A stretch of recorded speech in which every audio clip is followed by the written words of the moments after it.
Um, I am not confident that the official figures that the government publish about sex crimes, assaults, etc., abuse, grooming, rape gangs, is a true reflection of what goes on in this country. Um, Many moons ago, and people who know me and people who worked there will recall a male predator manager at the multiplex cinema where we worked who exposed himself, groped members of staff, touched them up, did all kinds of things that verged on rape. I was sexually assaulted one day, groped, and I made my feelings clear. I witnessed this person exposing themselves on a number of occasions to girls as young as 17 and 16 who were working there. At the time, a lot of people thought it was funny, I think partly out of nerves. The management didn't take it seriously, they did nothing about it. They got rid of that person because of clocking on, clocking off fraud, not because of their sexual proclivities. And that person has managed to get away with it because some people didn't take it seriously. I am very broad-minded and not a prude, but I draw the line when it comes to inappropriate behaviour like that in the workplace or anywhere else. I think some of the people that were traumatised would have had a very difficult time with management. I think all the evidence shows that policing then, and to an extent now, doesn't take that kind of thing seriously. So when people say there's so many sex crimes or sexual assaults, I think there are much more. And I'm surprised, I'm shocked that the feminists, the Me Too women of Hollywood and North London are prepared to not believe and not take seriously the demands by victims of organised rape gangs, grooming gangs that committed all kinds of sexual assaults, plied these people with drugs and alcohol, burnt them with cigarettes. In some cases, girls were murdered. In some cases, girls and their family were arrested. In some cases, girls were handed back to their perpetrators. Some of these girls were as young as 8, even younger.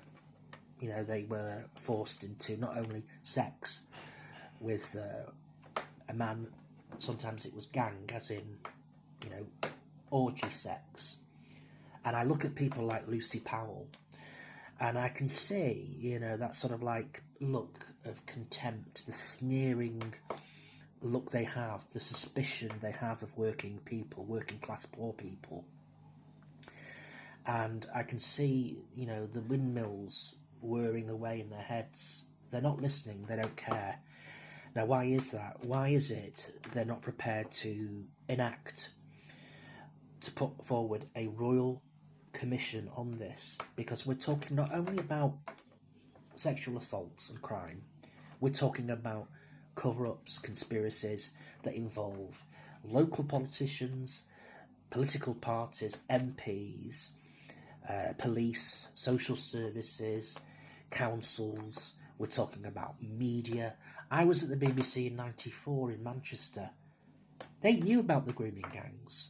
There would be girls and their parents ringing up the GMR radio newsroom in 1994 in tears at their, you know, wits' end. They'd been to the police, they'd been to the council, they'd been to the local MP, they'd been to the police, they'd rung up the radio stations, they rung up the Manchester Evening News, they rung up national newspapers. No one was interested. Why?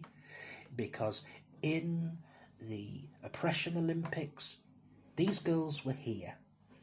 You know, they were more interested in community cohesion. They were more interested in votes and support from people who, quite frankly, have now dumped the Labour Party because of its attitude towards Gaza and Israel and all the rest of it. And I should imagine the same thing will happen with what's going on between Pakistan and India. They've now started their own sectarian factional parties. So there you go, that's what's happened. You curried favour with them, and now they've vomited all over you. They don't want to know, they're not interested. And we have this crazy topsy-turvy situation where girls who are now adults, their lives have been ruined, they have been damaged mentally and physically, emotionally, psychologically. They're answering the door to people delivering food who were perpetrators, are perpetrators that have got away scot-free. And of course, they're bumping into people in the supermarket. Some of these people that shouldn't be here, who should be deported. The Australians get rid of their sex offenders. And another thing as well, when I was an immigration officer at Manchester Airport, anyone coming back from Pakistan would have an overseas Pakistan citizen national ID card. So they have dual nationality. They can be deported, and they should be. It would mean one less rapist, groomer, paedophile on our streets. Now, isn't that good? That's a good idea, isn't it? Maybe it might occur to them, or maybe it won't. Maybe it will only concern them when it happens to one of their family, when one of their girls, or daughters, or nephews, nieces, cousins are assaulted. I don't want to wish it upon them, but maybe then, just then, they might see a chink of light.